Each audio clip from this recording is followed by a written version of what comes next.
Van saliendo los niños, vamos a ir abriendo nuestras Biblias ahí en Filipenses. Estamos dándole continuación al libro el día de hoy. Ya hemos llegado a esta sección muy interesante, por cierto. Tengo mi sermón hecho esta mañana para ver hasta el versículo final, hasta el 30. Sé que nada más leímos hasta el 18. Mi sermón lo tengo programado para llegar hasta el 30, pero veremos, depende del tiempo que tengamos. Posiblemente nada más lleguemos hasta el 18, donde tuvimos la lectura. Esta sección, del versículo 12 al versículo 30, podemos observar realmente los únicos detalles que tenemos acerca del encarcelamiento de Pablo en esta ocasión.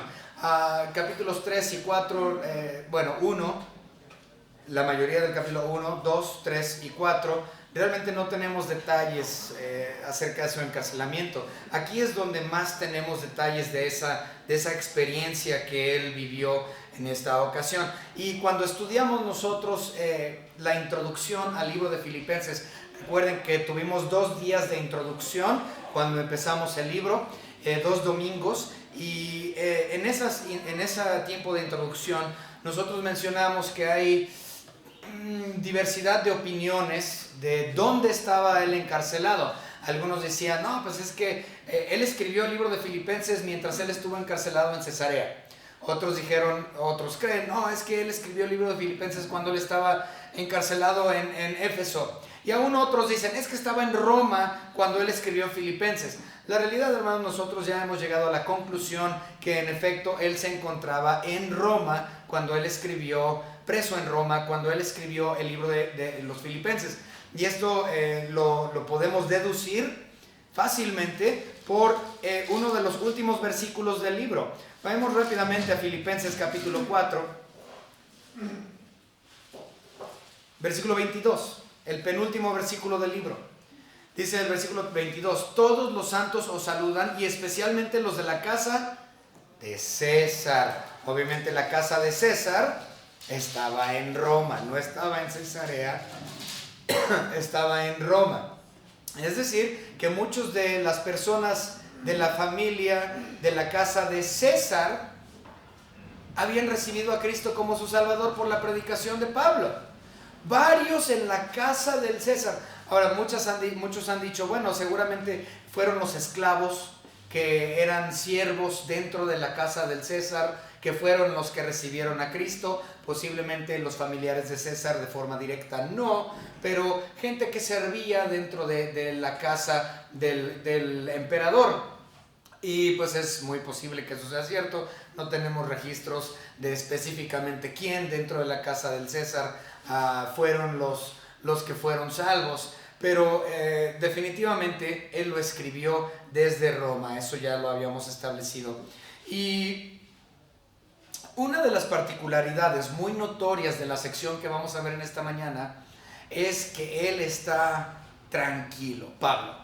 Él está tranquilo, está en prisión, está en esta sección dentro del proceso judicial. Están viendo cómo lo van a declarar, si lo van a declarar culpable, si lo van a declarar inocente. Entonces el proceso de su liberación está en este momento llevándose a cabo, y él está tranquilo. De hecho, su mayor preocupación, que es lo que vamos a ver hoy, su mayor preocupación sigue siendo la expansión del evangelio. Él no se está preocupando por él mismo y las circunstancias que lo rodean, que ciertamente eran circunstancias muy adversas. De hecho, la cárcel donde él fue puesto ahí en Roma se llama, me parece que se llama Marmatina. Siempre se me olvida ese nombre. Marmatina en Roma. Si usted tiene en Google, ahí le pueden buscar. Según yo es Marmatina. Y ese básicamente es un calabozo, es un agujero en Roma, como parte de un grupo de cavernas. Y esa era la prisión. Al día de hoy, esa prisión todavía existe, obviamente ya no como prisión, pero lo usan para hacer tours, para los turistas. hacen viajes abajo en esta prisión, en esta antigua prisión, y es un lugar, gracias, para la gente que ha ido ahí, han dicho que es un lugar extremadamente frío, un lugar extremadamente frío, un lugar lleno de humedad. Yo he tenido amigos pastores muy cercanos a mí que han ido a visitar este lugar ahí en Roma y me han dicho, no, la verdad tú entras y obviamente pues ya lo tienen como turístico, pero dice, tú entras y se siente la humedad, se siente feo, y dice, hoy ya tienen luz eléctrica y todo para los turistas, dice, pero llega un momento en donde estás en medio del tour que te apagan la luz y ¡puf!, queda bien oscuro, porque es una cueva, es una caverna como tal. Me veo que mi hermano Omar está buscando el nombre, ¿cómo se llama? Mamertina, cercas. Mamertina, entonces se llama esta prisión donde ahí estuvo Pablo. Y más adelante, si nosotros vemos en 2 de Timoteo capítulo 4, hasta el final, él vuelve a ser encarcelado. Porque recuerden que él estuvo encarcelado en Roma por lo menos en 3 ocasiones. Entonces, o en 2 o 3 ocasiones. Entonces, la segunda o la última vez que él fue encarcelado, obviamente, fue cuando él murió. Lo volvieron a meter en esta misma cárcel, Mamertina, y en 2 de Timoteo capítulo 4, él le dice a Timoteo, mira, tráeme mi chamarra, tráeme el capote, porque tengo frío. Estoy solo, estoy abandonado por todos, tengo frío. Tráigame mi chamarra, por favor. Wow, un lugar realmente duro. Pero a pesar de estas circunstancias adversas tan negativas, su preocupación principal siempre fue la expansión del Evangelio de nuestro Señor Jesucristo. Y aquí en Filipenses, en esta sección que vamos a ver hoy, lo vamos a notar. Muy bien, entonces no importa las circunstancias realmente en que nosotros nos enfrentemos tampoco. Sé que cuando nosotros tenemos adversidades en nuestras vidas, lamentablemente, a menudo únicamente pensamos en nosotros. Pobrecito de mí, mira en el asunto que me encuentro. Estoy en un lugar pésimo en la vida, mira cómo me está yendo. Y ponemos a un lado las prioridades, lo que realmente vale la pena, por estar compadeciéndonos de nosotros mismos. La autocompasión. Ninguno de nosotros ha estado encarcelado en una caverna como la Mamertina y en un estado tan deplorable como era esos lugares. Pablo, estando en un lugar tan difícil, su preocupación principal era la expansión de la palabra de Dios. Nuestra preocupación principal nunca debe ser para las cosas de esta vida y de esta carne, sino para las cuestiones espirituales. ¿Okay? Vamos a empezar con una oración en esta mañana. Señor Padre, le damos gracias porque usted nos ha dado un tiempo, nos ha dado el privilegio de poder vivir en este país, en nuestro México, Señor, donde hoy por hoy nosotros podemos abiertamente predicar su palabra, podemos adorarle con himnos y cantos, podemos adorarle con el estudio abierto de su bendita palabra. Gracias, Señor, por ese privilegio que nos ha dado de vivir en este tiempo y ser parte de esta gran nación sobre la cual usted nos ha puesto. Y vemos ciertamente el ejemplo de Pablo, que él vivió durante un tiempo de persecución absoluta en contra del cristianismo, donde la predicación de la palabra tenía que hacerse a escondidas, donde no podía predicar abiertamente. Y aún así, Señor, a pesar de todas las adversidades y problemas, circunstancias, él siguió predicando y lo mantenía como su prioridad. Gracias, Señor, por el ejemplo que usted nos ha dado en su palabra por medio de la vida de Pablo. En el nombre de nuestro Señor y Salvador Jesucristo le agradecemos por esto, por su salvación y por todo. Amén.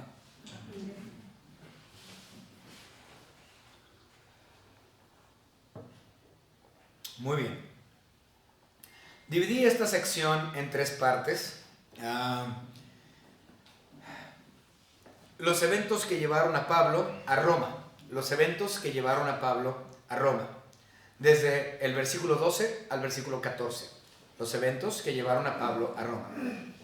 La segunda sección Lo puse, los eventos que llevaron a que Cristo fuese anunciado.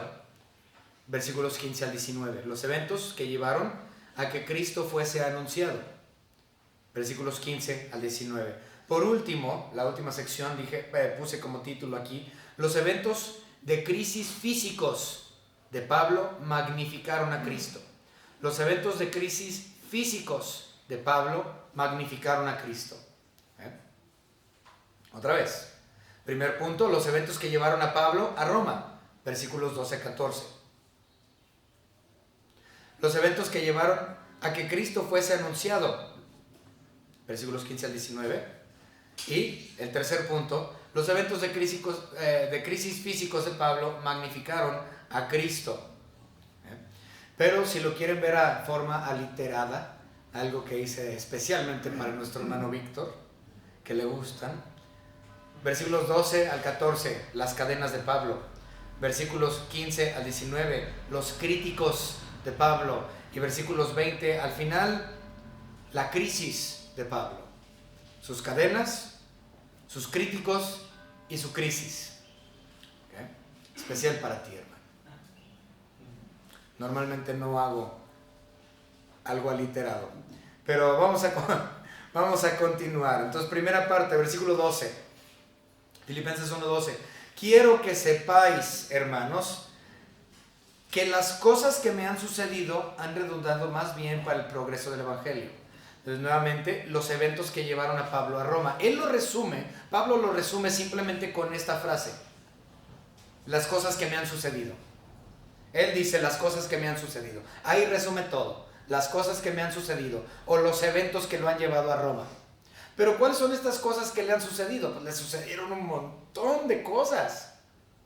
No es así de simple. De hecho, todo el libro de los Hechos está repleto de esta información. Pero me imagino que si Pablo, sé que si Pablo hubiese querido escribir una autobiografía de estas cuestiones que le sucedieron o los eventos que le llevaron a Roma, él pudo haber escrito volúmenes enteros de las cosas que le han sucedido.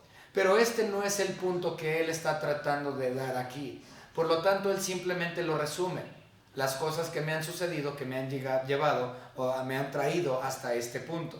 Pero vamos a hablar de algunos de ellos. Si ustedes quieren ver más detalladamente los eventos que llevaron a Pablo hasta Roma, podemos ver dentro de la Biblia desde Hechos capítulo 21 hasta Hechos capítulo 28. Entonces, de Hechos 21 a Hechos 28, nosotros podemos ver varios de estos eventos. Ciertamente no todos, porque no todo está registrado tampoco en el libro de los Hechos.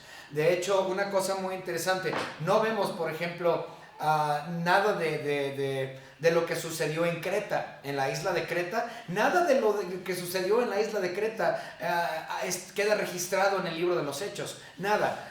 Lo único que nosotros sabemos es que sí hubo un ministerio en la isla de Creta por la epístola de Tito. Entonces, únicamente gracias a la epístola de Tito sabemos que Pablo trabajó con los cretenses y había establecido iglesias ahí. Pero el libro de los Hechos es parcial, no tenemos toda la historia de los eventos. Pero si ustedes quieren ver los eventos que llevaron a Pablo hasta Roma como prisionero, los pueden ver de Hechos 21 a Hechos 28. Obviamente son muchos capítulos y no lo vamos a leer ahorita. Usted puede leerlo en casa si usted gusta. Pero les voy a dar un resumen de las cosas. Primeramente, él fue arrestado injustamente por los judíos cuando él fue a Jerusalén. Recuerden que los hermanos le habían dicho: no, Pablo, no vayas a Jerusalén, porque si tú vas a Jerusalén te van a arrestar. Y él dijo: yo voy a ir. Y él fue a Jerusalén y ciertamente fue lo que pasó. En cuanto llegó, lo arrestaron injustamente por la predicación de la palabra. Pero para ser específico, lo arrestaron porque él entró al templo judío con un par de gentiles. Y cuando él entró al templo judío con gentiles, luego lo tuvieron por blasfemo. ¿Cómo te atreves a traer a estos gentiles perros dentro del tabernáculo? Esto es blasfemia. ¿Cómo te atreves a traer a estos incircuncisos aquí al tabernáculo judío? Por lo tanto, los judíos lo arrestaron injustamente o por cuestiones religiosas, llamémoslo así. Por cuestiones religiosas, de acuerdo a su religión, lo arrestaron por haber traído a un par de gentiles al templo. Obviamente, los judíos no tenían patria potestad sobre sus propios templos y sus propios lugares, porque quien estaba reinando en Israel era Roma. Roma había reinado en Israel desde 70 años antes del nacimiento de Cristo. Entonces Roma tomó control de Israel 70 años antes de Cristo, y para cuando Pablo es arrestado injustamente por traer a estos gentiles, los hebreos no podían hacer nada. Estaban bien enojados, pero no podían ellos legalmente ellos no tenían autoridad. Por lo tanto, ellos tuvieron que involucrar a Roma. Entonces tomaron a Pablo y lo llevaron delante de los romanos y dijeron: este se atrevió a meter personas aquí que no deben de estar aquí en el templo, a estos gentiles sucios. Y ellos dijeron: y él causa disensión, él causa división, él causa rebeldía. Y en ese tiempo había algo muy interesante que había ocurrido. Había igual que hoy, ¿no? Bueno, yo así me lo imagino. Aquí y en muchas partes del mundo tenemos los países, las listas de los más buscados, ¿no? Las listas de los criminales más buscados. Como por mucho tiempo estaba en la lista de los más buscados Joaquín Guzmán Loera. Y ahora está en la lista de los más buscados el Mencho, Nemesio Ceguera, ¿ya? Entonces ellos están dentro de las listas de los más buscados. Resulta ser que los romanos tenían también su lista de los más buscados. Aparentemente, cuando esto sucedió con Pablo, ellos dijeron: él causa disensión y polémica y disturbio y rebeldía, y lo confundieron con un criminal que había salido de Egipto. Salió este criminal de Egipto y le dijeron: tú eres él. Y Pablo dijo: no, yo no soy el egipcio ese. Y le dijeron: sí, tú eres el egipcio que tenemos en la lista de los más buscados. Entonces su arresto fue totalmente falso. Lo arrestaron por cuestiones religiosas y lo arrestaron por cuestiones políticas, pensando que él era este egipcio que causaba rebelión en contra de los romanos. Entonces, cuando esto sucede, lo arrestan y lo llevan hasta Cesarea. Cesarea quedaba al norte de Israel. Y cuando llegan a Cesarea, él estuvo ahí encarcelado 2 años. Él estuvo encarcelado ahí 2 años. Cuando esto sucede, y él terminó estando ahí 2 años, pobrecito, encarcelado en Cesarea, esperando juicio, porque había problemas con Félix y Fausto. No sé si ustedes recuerdan a Félix y Fausto. Uno estaba a punto de salir del poder político y otro estaba a punto de entrar al poder político. O sea, tomar su lugar. Es como cuando el gobernador sale y entra el siguiente gobernador y hay ahí asuntos políticos y todo se congela y todo se hace muy lento en el proceso porque hay cambio de gobierno. Pues básicamente esto es lo que pasó. Y por 2 años él estaba esperando su juicio ahí en Cesarea, pero todo era lento por el problema del cambio de gobierno, de Félix a Fausto, o de Fausto a Félix. Festo y Félix. Entonces tenían ese cambio de gobierno y todo se congeló y todo se hizo más lento. 2 años ahí en la prisión. Cuando finalmente llega el tiempo de su juicio, dice Pablo: apelo a César. Yo soy romano. César era romano. Saulo de Tarso era lo que venía en su certificado de nacimiento. Saulo de Tarso. Tarso era una provincia romana. Por lo tanto, aunque él era hebreo de sangre, judío, el hecho de que él había nacido en Tarso, en la ciudad de Tarso, siendo provincia de Roma, le daba el nacimiento romano. Y por lo tanto, él como ciudadano romano dijo: apelo a César. Entonces le dijeron: ok, ¿cómo es que tú eres romano? Dice: yo nací, dice, y había una conversación muy interesante ahí, y dice: yo soy romano, yo pagué mucho dinero, dijo un soldado, yo pagué mucho dinero para mi ciudadanía romana, y él dijo: pues tú pagaste, pero yo lo soy de nacimiento. O sea, estaba diciendo: yo tengo más derechos que tú compraste tu ciudadanía, yo lo tengo de nacimiento. Tengo más derechos que tú como romano. Finalmente, como romano, él tenía el derecho, y dijeron: bueno, pues si apelas a César, tienes que ir a Roma. Tienes que ir a Roma. Entonces Pablo dice: ok, pues me voy a Roma. Y lo suben a un barco para cruzar el Mediterráneo, para llegar a lo que hoy es Italia y entrar a Roma. Sucede que esa embarcación naufragó en una pequeña isla que se encuentra ahí en el mar Mediterráneo. Esa isla se llama la isla de Malta. Cuando ellos llegaron ahí y naufragaron, estuvieron un total de 3 meses. 3 meses él quedó ahí en Malta.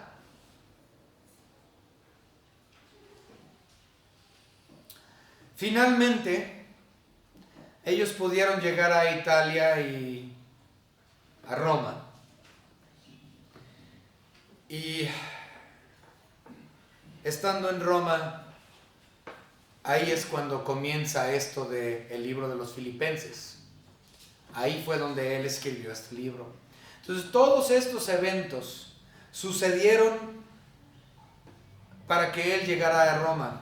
Y él resume todo eso con las cosas que me han sucedido. Él no da detalles aquí. Las cosas que me han sucedido.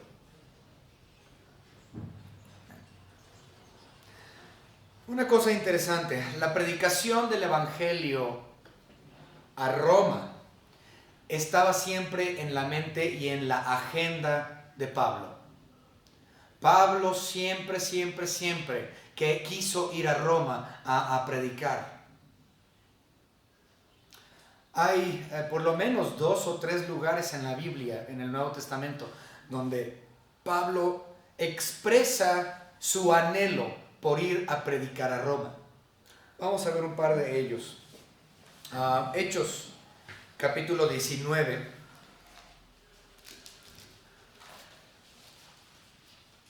Y versículo 21. Hechos 19, 21 nos dice lo siguiente: pasadas estas cosas, Pablo se propuso en espíritu ir a Jerusalén, después de recorrer Macedonia y Acaya, diciendo: después que haya estado ahí, me será necesario ver también a Roma. Él quería visitar a Roma, la capital del imperio. Era importantísimo para él para poder ir y predicar el Evangelio de nuestro Señor Jesucristo ahí en la capital. Vamos rápidamente también a Romanos capítulo 1 y versículo 15. Romanos 1:15. Romanos 1:15 dice: así que en cuanto a mí, pronto estoy a anunciaros el Evangelio también a vosotros que estáis en Roma. El deseo de él era ir a Roma. De hecho, él también tenía otro deseo. No puse el texto aquí, pero es interesante que él también menciona que a él le hubiera gustado mucho poder tener la oportunidad de predicar en España, ¿sí? Entonces él tenía en su agenda predicar en Roma y predicar en España. Es más, si alguien me busca el versículo ese de España, se los agradecería, porque no lo anoté. En Romanos, sí, ¿verdad? Pero no recuerdo exactamente dónde. Entonces, tanto Roma como España estaban dentro de su agenda.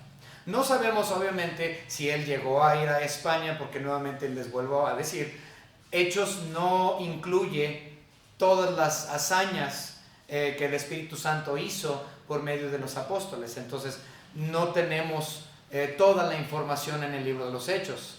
Pero Dios sí le permitió ir a Roma. El problema es que Pablo nunca se imaginó que Dios le iba a llevar a Roma como prisionero. El deseo de Pablo era ir a predicar a Roma. 15:24, vamos a verlo, el de España, gracias hermano. Romanos 15:24, vamos a verlo. Romanos capítulo 15, versículo 24 dice: pero ahora no entiendo más campo en estas regiones, no teniendo, perdón, más campo en estas regiones, y deseando desde hace muchos años ir a vosotros. Cuando vaya a España, iré a vosotros. ¿Okay? Entonces él deseaba ir a España también, estaba dentro de su agenda. No sabemos si logró ir a España, quién sabe, pero a Roma sí. La situación es que él quiso ir a Roma como hombre libre. Nunca por aquí se le imaginó que él iba a ir encadenado. Sin embargo, esa fue la voluntad de Dios. Y se fue como prisionero a Roma. Entonces, estas son las cadenas de Pablo.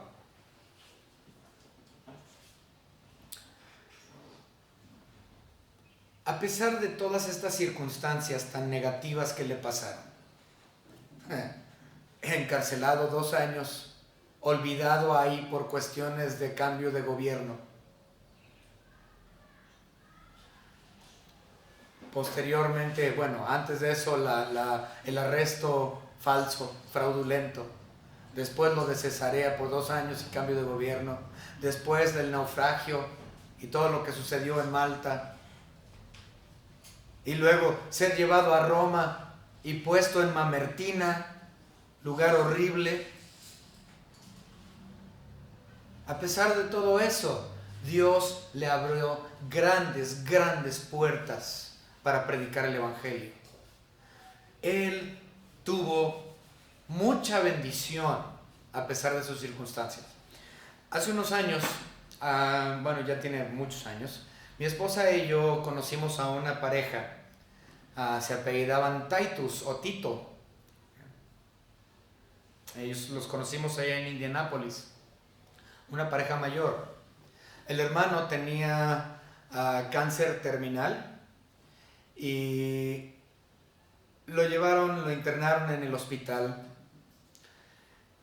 Y unos meses antes de morir, unas semanas antes de morir, yo hablé con él por teléfono y él me dice muy entusiasmado: nunca vas a creer lo que me ha pasado, Jerry, me dice.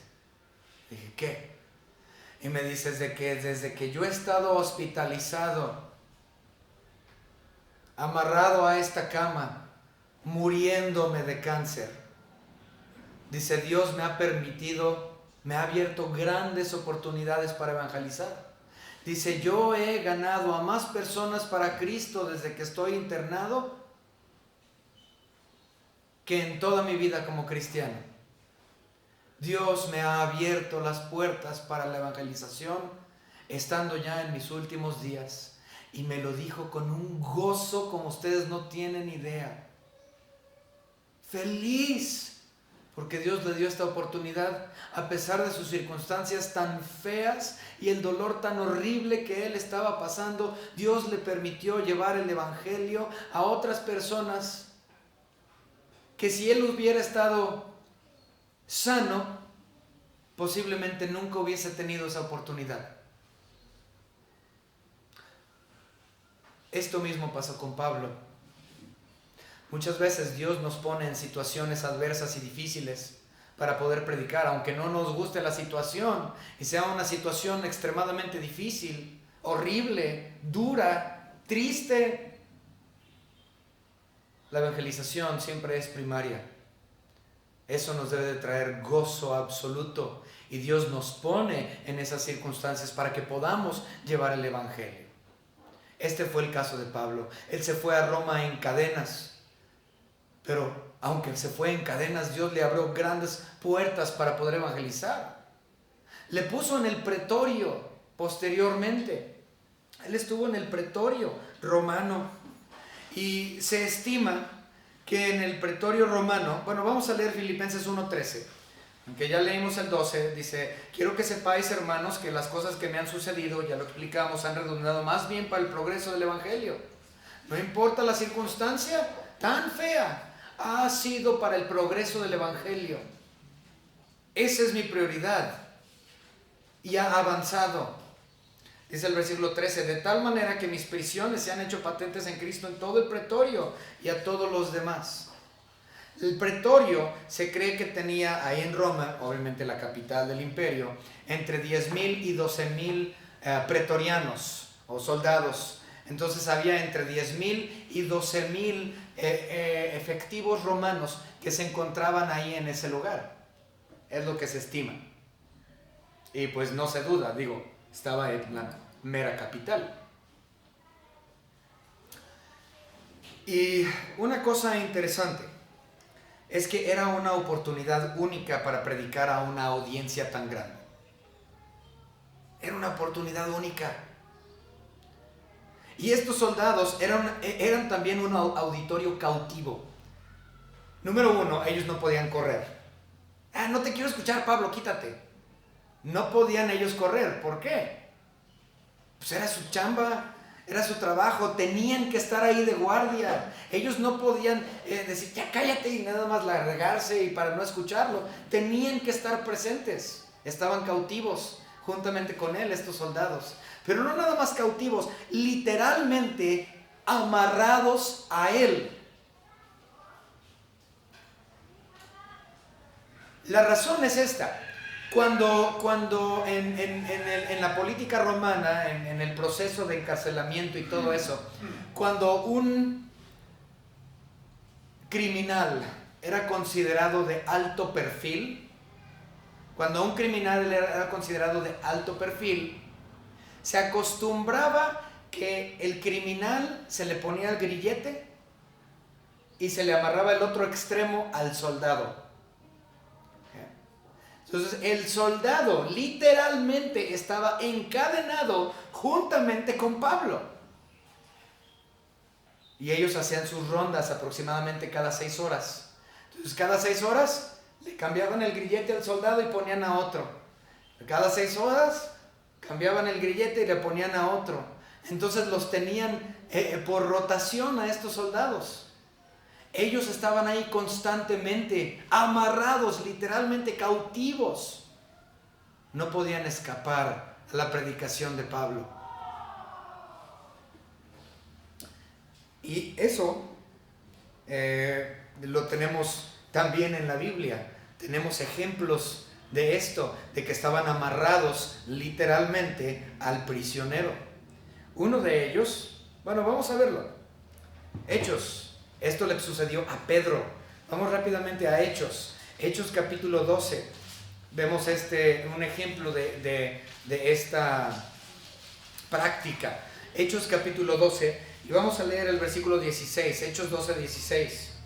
Nos dice: mas Pedro persistía en llamar, y cuando abrieron y le vieron, se quedaron atónitos. No, ¿dónde está? 12:6, perdón. 12:6, leí de 16, 12:6. Hechos 12:6 dice: y cuando Herodes le iba a sacar aquella misma noche, estaba Pedro durmiendo entre 2 soldados, sujeto con 2 cadenas, y los guardias delante de la puerta custodiaban la cárcel. Imagínense, era un criminal de alto perfil. Entonces estaba dormido Pedro. Imagínense por tener que dormir en un calabozo, en lo más profundo del calabozo, dice. Y él estaba bien tranquilo, dormido, y con los 2 soldados amarrados a un lado del uno por un lado y el otro por el otro. Abrázame, compa. Bien tranquilo el Pedro, amarrado con los soldados. Era una práctica romana. Esta misma práctica es la que se utilizó también con Pablo. También lo podemos ver en Hechos capítulo 28, y ahora sí versículo 16, por eso me confundí. Hechos capítulo 28. y versículo 16. En Hechos 28, 16, nosotros leemos: cuando llegamos a Roma, el centurión entregó los presos al prefecto militar, pero a Pablo se le permitió vivir aparte con un soldado que le custodiase. Era una práctica muy común poner a un criminal de alto perfil custodiado o puesto en grilletes junto con un soldado, por lo menos romano o dos. Entonces Pablo tuvo una oportunidad única cuando él estuvo en Roma, en la cárcel. Él tuvo entre 10,000 y 12,000 pretorianos que él les pudo llevar el evangelio en la capital del imperio. Y ellos no tenían para dónde correr, tenían que escucharlo porque estaban encadenados a él. Cada 6 horas entraba uno nuevo y empezaba a predicarle a él también.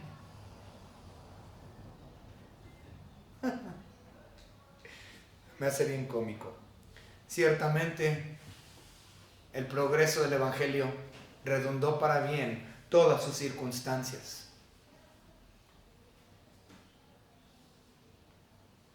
Vámonos al versículo 14. Filipenses 1:14. Y la mayoría de los hermanos, cobrando ánimo en el Señor con mis prisiones, se atreven mucho más a hablar la palabra sin temor. Es decir, que las cadenas o las prisiones de Pablo no solamente le abrieron puertas para predicar a estos soldados romanos inconversos, sino que sus cadenas también le dieron ánimo a los creyentes para predicar más fervientemente la palabra de Dios. Es decir, que el testimonio de Pablo trajo ánimo y fuerza a los hermanos ahí en Roma, que ellos estaban viendo el testimonio de la vida de Pablo. Ellos estaban viendo el testimonio de la vida de Pablo y ellos estaban diciendo: gloria a Dios por él, gloria a Dios por ellos. Vamos a hacer lo mismo. Nosotros vamos a predicar con denuedo, vamos a predicar fuertemente. El testimonio de Pablo les dio ánimo. Y yo he hablado en muchas ocasiones de este libro en el pasado, ya tiene mucho que no hablo de él, pero es el libro de los mártires de Fox. El libro de los mártires de Fox. ¿Okay? Uno de los libros, mi papá me lo leía como cuentos cuando yo era niño para irme a dormir. Los mártires de Fox eran mártires mayormente durante la Edad Media, ¿okay? Y durante la Reforma, que fueron muertos y asesinados, ya sea y muchos de ellos por cuestión de la Inquisición romana, que ellos predicaban el evangelio y eran quemados a la estaca, quemados vivos. Otros eran descuartizados, se les amarraban los pies y las manos, los brazos a caballos, y los caballos tiraban y los despedazaban así. Y un montón de formas de tortura. Todo eso viene en ese libro, Los mártires de Fox. Por eso crecí traumado. ¿Sí? Pero bueno, este libro de los mártires de Fox para muchos hermanos ha sido de inspiración a lo largo de las edades, porque han leído este libro y han visto que estos hombres y mujeres de Dios han dicho: yo sé en quién he creído y estoy dispuesto a dejar mi vida por Cristo Jesús, quien dio su vida por mí. No me importa lo que me pase a mí, con tal de que el evangelio de la palabra de Dios sea escuchada a todos. Porque no me avergüenzo del evangelio, porque es poder de Dios para la salvación a todo aquel que cree.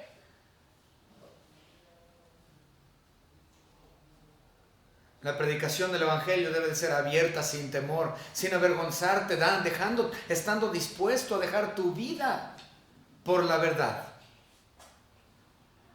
Y esto es lo que sucedió claramente aquí con estos hombres, cristianos y mujeres en Roma. Observaron la vida de Pablo y cobraron ánimo porque vieron su testimonio. Y ciertamente Pablo mismo dijo: sed imitadores de mí como yo de Cristo. Nuestro Señor Dios, Jesucristo, murió por la verdad, murió para traernos la salvación, murió y resucitó conforme a las Escrituras y ascendió al Padre para presentar su sangre, para que nosotros tuviésemos vida eterna en Cristo Jesús. Y así como Cristo Jesús murió y puso su vida en sacrificio, Pablo estaba dispuesto a morir y poner su vida bajo sacrificio por la expansión del Evangelio. Y asimismo su testimonio debe de ser para nosotros igual. No estamos haciendo lo que debemos estar haciendo, hermanos. No estamos evangelizando como deberíamos evangelizar. Sin temor, sin vergüenza, poniendo nuestras vidas listas para ser sacrificadas. Y nosotros aquí, y lo dije en nuestra oración inicial, vivimos en un país privilegiado, donde podemos abiertamente ir y predicar la palabra de Dios, sin preocupación de que si me van a asesinar o que me van a meter en el bote por la predicación de la palabra. Nosotros no sabemos qué es eso hoy en día en nuestro México.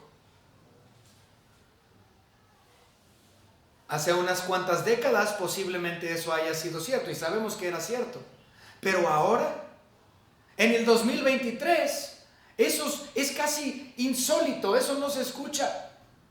Hace unos años yo fui al sur de México y me presentaron a un hermano y el hermano me dijo, no, dice a mí, me apedrearon a mí, a mi esposa, me la descalabraron a ella, me quemaron mi casa,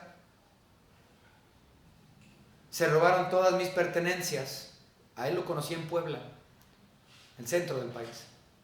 Me dice, por la predicación de la palabra de Dios. El hermano era de Chiapas. Pero este hermano me estaba contando algo que le sucedió a él en los años 30, años 40. Eso ya no se hace hoy. Esta generación desconoce eso. Y si tenemos entonces la habilidad por ley y protección del gobierno federal de ir e impartir abiertamente el Evangelio, entonces ¿por qué no lo estamos haciendo? Todos somos culpables, cada uno y todos nosotros. No estamos aprovechando lo que Dios nos ha dado.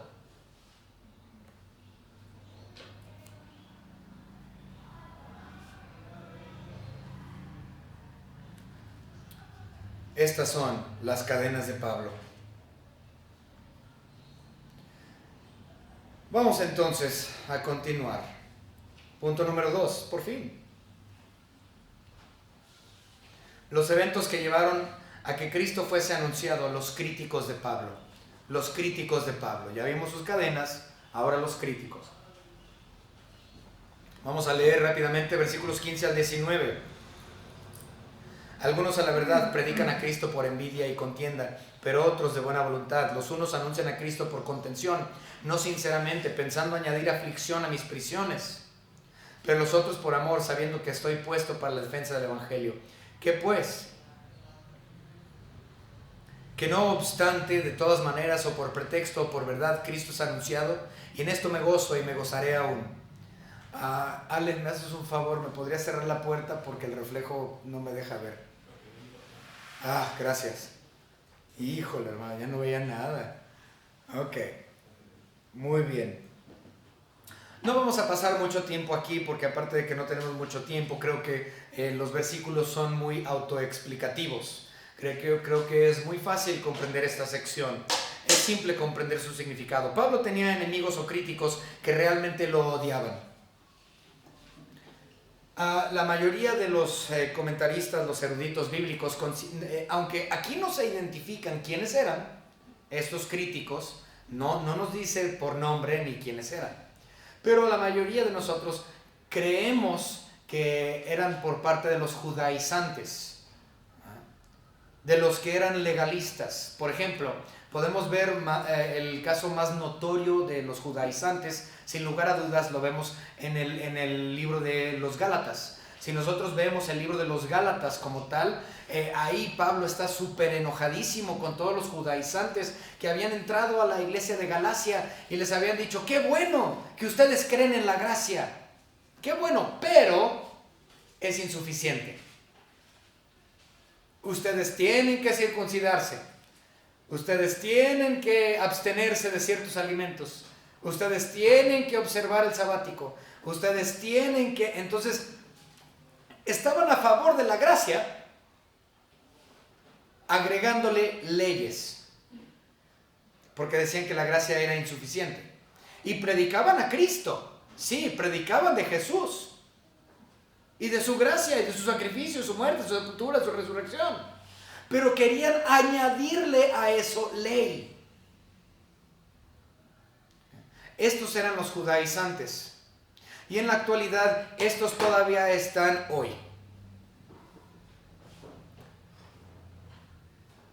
En todas partes de todo el mundo. Aquellos que dicen: sí, por gracia, por medio de la fe en Cristo Jesús, Señor nuestro, pero circuncídate, vístete de tal manera, no te vistas de tal manera, come esto, no comas lo otro, guarda el... Cuando tú a la gracia le agregas ley, entonces no es verdaderamente gracia.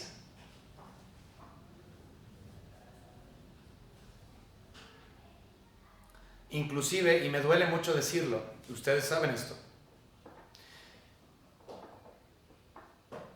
yo me crié con un grupo bautista, rodeado completamente de un grupo bautista, que hasta el día de hoy se denominan bautistas independientes fundamentalistas. ¿Okay?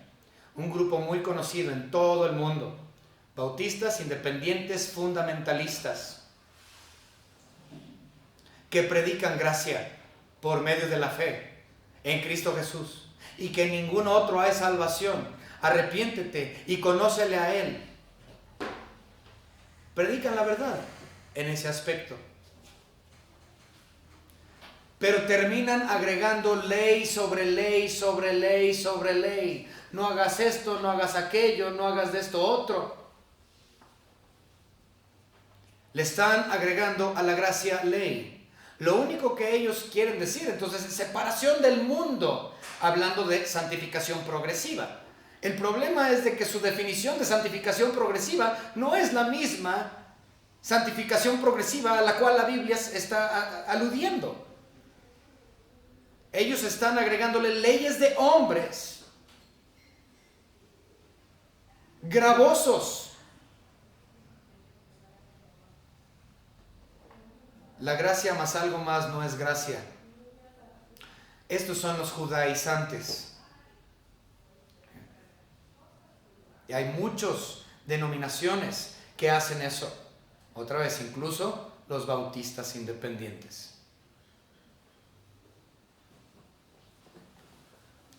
Entonces se cree que estos críticos de Pablo eran de este tipo, judaizantes, que le agregan a la gracia ley. Y las dos palabras claves que nosotros podemos ver aquí en estos versículos 15 al 19 que leímos son la palabra envidia, que aparece en el versículo 15, y esta es la grande, contención, versículo 16. Estos son los dos versículos primarios, las dos palabras, primarias en esta sección, envidia y contención. Si usted busca en el diccionario, es más, búsquenlo en Google o donde usted quiera, la palabra contención, el diccionario lo define como el acto de contener algo. Eso es contención, el acto de contener algo. Lo quiero para mí, esto es mío. ¿Okay? Estos judaizantes entonces estaban predicando la palabra por contención. La idea es que ellos deseaban retener o contener la gloria para ellos mismos. Esa es la idea de esa palabra. Ellos querían contener o retener la gloria para ellos mismos. Ellos veían a Pablo y cómo es que Pablo tenía un montón de seguidores. Miles, alrededor de todo el mundo antiguo. Y eso les daba envidia, que es la otra palabra. Porque ellos querían el crédito, ellos querían la gloria para ellos mismos, pero lo que no estaban comprendiendo era que no estaban siguiendo a Pablo, estaban siguiendo a la persona de Cristo Jesús. Pero ellos veían el ministerio de Pablo y decían, ay, yo quiero eso, Querían la gloria, querían el crédito, querían retener lo que no les pertenecía. Mientras que Pablo predicaba por amor a Cristo Jesús como esclavo de Cristo Jesús, para que otros llegaran a conocer a Cristo Jesús como Él lo había hecho. No para traerse fama a sí mismo. Ciertamente Él se veía como menor que cualquiera de los otros cristianos. Se veía como siervo de ellos, se veía como esclavo de Cristo Jesús. Pero estos que predican por contención se paran el cuello.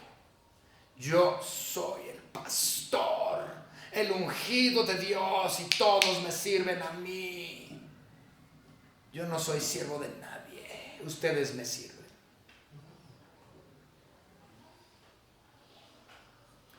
Esos son los pastores, los predicadores falsos que predican la palabra de Dios por contención, para glorificarse a ellos mismos, para retener la gloria que a ellos no les pertenece.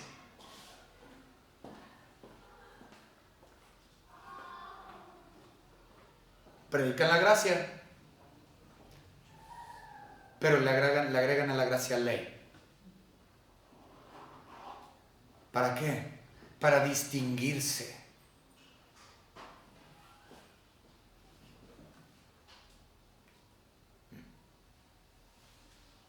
Estos son los críticos judaizantes que enseñan por contienda, reteniendo o conteniendo la gloria para ellos mismos. La gloria sea enteramente para nuestro Señor Dios. Soli Deus Gloria. Dice el versículo 18 de Filipenses 1:18. Aquí pues, que no obstante, de todas maneras, o por pretexto o por verdad, Cristo es anunciado, y en esto me gozo y me gozaré aún. Pablo llegó a la conclusión que dijo, en realidad he comprendido que no importa. Están predicando la gracia de forma equivocada, pero el nombre de Cristo Jesús está siendo anunciado. Entonces, por bien o por mal, o porque como tú quieras verlo, la palabra de Dios está siendo predicado y me gozo y me gozaré aún. Son falsos estos, tienen muchos problemas, le agregan a la gracia ley, pero están predicando la gracia, están predicando el nombre de Jesucristo. Su nombre está siendo anunciado. Me gozo. Yo veo este tipo de iglesias, y he conocido muchas, que yo sé que están totalmente erradas y su grey, los hermanos de su iglesia están hambriados por verdadera predicación profunda, pero no lo saben. Les dan pedacitos de migajas de la palabra de Dios.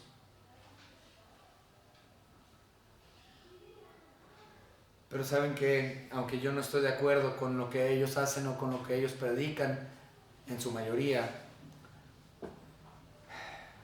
predican gracia, anuncian el nombre de Cristo Jesús.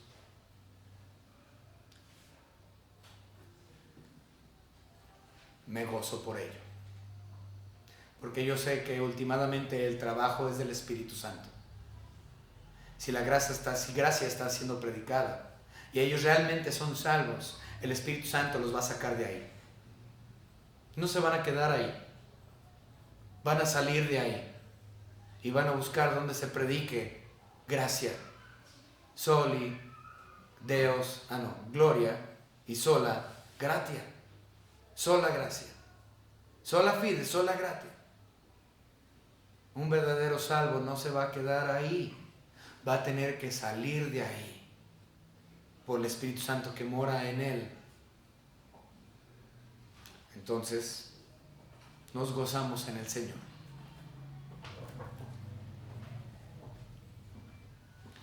Versículo 19, y aquí la vamos a dejar por el día de hoy, no vamos a alcanzar ni cercas.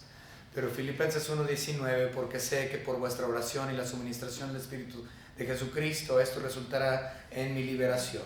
Pablo estaba seguro que su proceso en los tribunales terminaría estando a su favor y que él sería liberado de sus cadenas a causa de la oración de los santos por él y el trabajo del Espíritu Santo en su vida. Él estaba seguro. Hermanos, oren por mí. Las oraciones de los santos son importantísimos. Entendamos, mi oración, y esto lo hemos dicho muchas veces y muchas personas creen que es así, pero es falso. Mi oración no mueve la mano de Dios. Escúchenme bien. La oración es importantísima. Muy importante. De hecho, nos dice el libro de Tesalonicenses, capítulo 5, 1 Tesalonicenses 5, orad sin cesar. Tengo que estar en oración, pero comprendan que yo no le dicto a Dios qué hacer. Mis oraciones no mueven la mano de Dios. Son sumamente importantes mis oraciones para comunicación de yo, Hijo, con Dios Padre por medio de Cristo Jesús. Tengo que tener esa relación con Dios Padre y por lo tanto yo le oro a Él. Y yo oro a mi Señor Dios, queriendo estar siempre dentro de su voluntad, para que mis peticiones se hagan dentro de su voluntad. Pero la mayoría de nosotros no oramos de acuerdo a la voluntad de Dios, oramos de acuerdo a las peticiones que nosotros queremos hacer. Señor, yo necesito, yo requiero, yo deseo, por favor, concédemelo. Y piensan que mágicamente porque lo oras, concedido, como si nuestro Señor Jesucristo fuera el genio de la lámpara mágica. Pídeme 3 deseos y se te cumplirá. Mi oración no mueve la mano de Dios. Si mis oraciones son contestadas, es única y exclusivamente por la misericordia de nuestro Señor y Salvador Jesucristo, porque Él es bondadoso.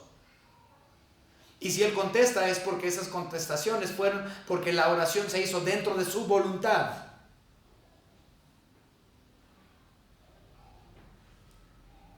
Pablo está diciendo aquí, yo sé que ustedes están orando por mí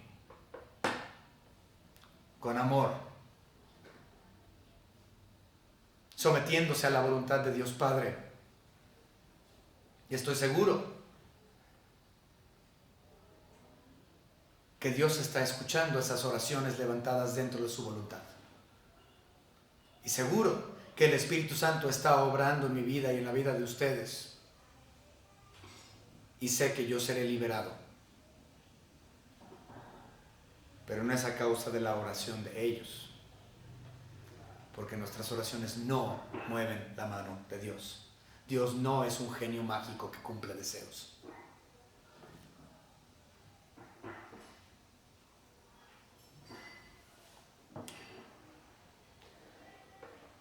Gracias a Dios, Pablo en esta ocasión fue liberado. Más adelante lo vamos a ver. Terminó muriendo en Roma, bajo subsiguiente encarcelamiento.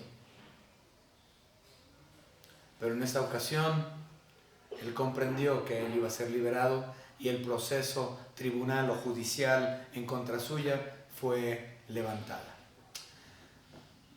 Hermanos, no importa nuestra circunstancia, no importan nuestros problemas cotidianos, nuestra mente debe de estar puesta sobre la evangelización. Nuestras circunstancias simplemente nos abren otras puertas para poder llevar el evangelio.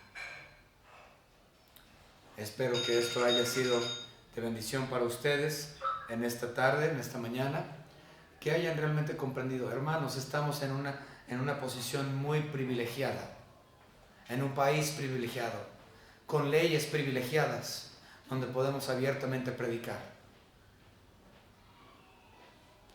Vamos a orar. Señor Padre, gracias le damos por todo lo que nos ha dado.